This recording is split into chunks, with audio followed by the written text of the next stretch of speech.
यानी जिस हिंदू वाक्य के अंत में चुका है, चुकी है, चुके हो, आ है, ई है, ये है रहता है, तो उसको हम लोग बोलते हैं प्रेजेंट परफेक्ट टेंस बोलते हैं। ठीक है।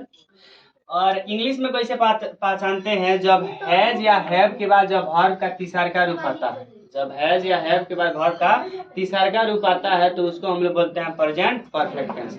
देखो अब इंग्लिश टू इंग्लिश आपको कैसे एग्जाम में आएगा। इस मान चलो ही हैज, ठीक है, डैश डैश हियर, ठीक है।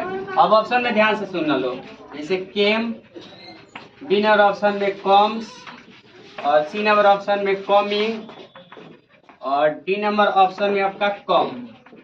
तो अब एक बात बताओ, इस क्वेश्चन में आपके सामने है कि ही हैज डैश हियर, तो इसमें केम होगा, कॉम्स होगा, कि कॉमिंग होगा, कि कॉम होगा? केम है। क्या होगा? केम होगा।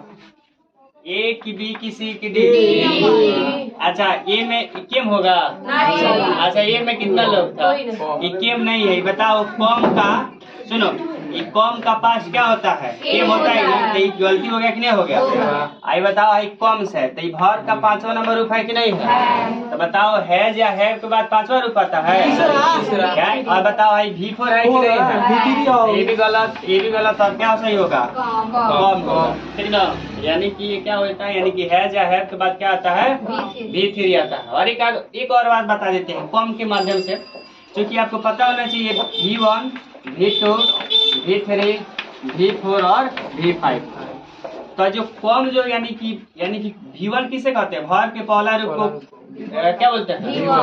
अब भर के दूसरा रूप को V2, अब भर के तीसरा रूप को V3, अब भर के चौथा रूप को V4 बोलते हैं। नहीं, ये V5 होता है। V1 या V5 की कौन सा टेंस होता है? सब्जेक्ट टेंस होता है।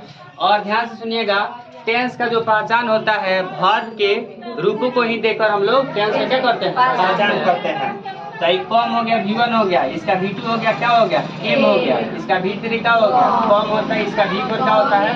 कॉमिंग, इसका V5 क्या होता है? कॉम्स होता है। ध्यान से सुनिएगा। तो आपको लगेगा कि सर की एक बात बताइए, ये कॉम V1 भी तो है, ये कॉम क्या है? यहाँ का जो कॉम है V1 भी तो हो सकता है, और ये V3 भी हो सकता है।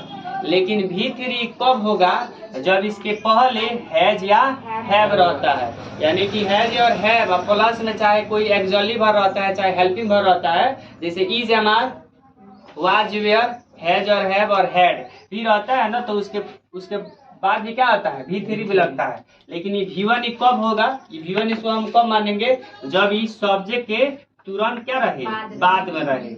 यानी कि जब इसको ये मान सकते हो, इसको तुम लोग V1 भी कह सकता है, लेकिन यहाँ ये क्या चीज का काम करेगा? V3। ये V1 कब बनेगा? जब सब्जेक्ट के तुरंत बाद में। जैसे मान चलो आई कम, यानी कि मैं जाता हूँ।